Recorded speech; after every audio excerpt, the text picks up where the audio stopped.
దేశాభివృద్ధిలో భాగంగా దేశీయ క్రీడలను క్రీడాకారులను ప్రోత్సహించాలని ప్రధాని మోడీ నేతృత్వంలో భారత ప్రభుత్వం ఖేల్ ఇండియా పథకాన్ని అమలు చేస్తుందని అనపర్తి బీజేపీ ఎమ్మెల్యే నల్లమిల్లి రామకృష్ణారెడ్డి అన్నారు. స్థానిక బీజేపీ ప్రధాన కార్యాలయంలో భారత రైజింగ్ ఫౌండేషన్ వ్యవస్థాపక చైర్మన్ చైతన్య పోలవరపు జన్మదినోత్సవం పురస్కరించుకొని జరిగిన నమో టెస్ట్ క్రికెట్ టోర్నమెంట్ 2025 బహుమతి ప్రదానోత్సవ సభలో నల్లమిల్లి ముఖ్య అతిథిగా పాల్గొన్నారు.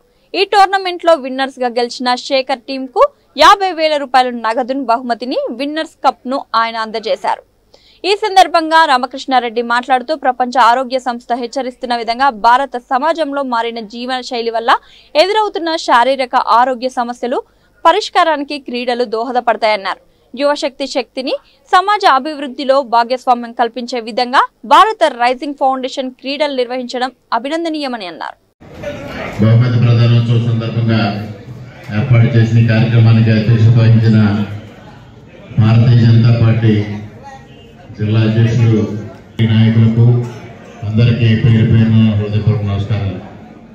చాలా సంతోషం. వాళ్ళ క్రీడలను ప్రోత్సహించాలి, క్రీడాకారులను ప్రోత్సహించాలి, తద్వారా శరీర ఆరోగ్యాన్ని పెంపొందింపజేయాలనే ఒక అత్యద్భుతమైన లక్ష్యంతో ఇవాళ ఈ భారత్ రైజింగ్ ఫౌండేషన్ ఈ కార్యక్రమాలు చేపట్టడం జరుగుతూ ఉంది. అదేవిధంగా మరి భారత్ రైజింగ్ ఫౌండేషన్ అనేది యువకులందరూ కలిసి ఈ చారిటబుల్ ట్రస్ట్ను స్థాపించడం, ఈ చారిటబుల్ ట్రస్ట్ ద్వారా అనేక ప్రజోపకారమైన కార్యక్రమాలు చేయడం కూడా జరుగుతూ ఉంది.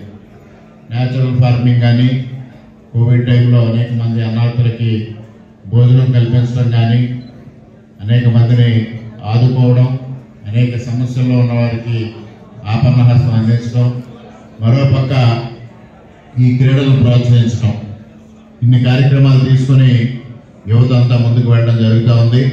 మరి వీరి వెనుక పదవి విరమణ చేసిన ఒక చీఫ్ ఇంజనీర్ గారు, ఒక డిఎస్పీ గారు, ఇటువంటి అందరూ ఉండి వీళ్ళని ప్రోత్సహించడం, వీళ్ళు మరి ఇక్కడ నరేంద్ర మోడీ గారి పేరు పైన నమో అనే పేరు పైన ఒక క్రికెట్ టోర్నమెంట్ నిర్వహించి ఈరోజు ఈ బహుమతి ప్రదానోత్సవంలో మమ్మల్ని అందరినీ భాగస్వామ్యం చేసినందుకు వారందరికీ హృదయపూర్వకంగా కృతజ్ఞతలు తెలియజేసుకుంటూ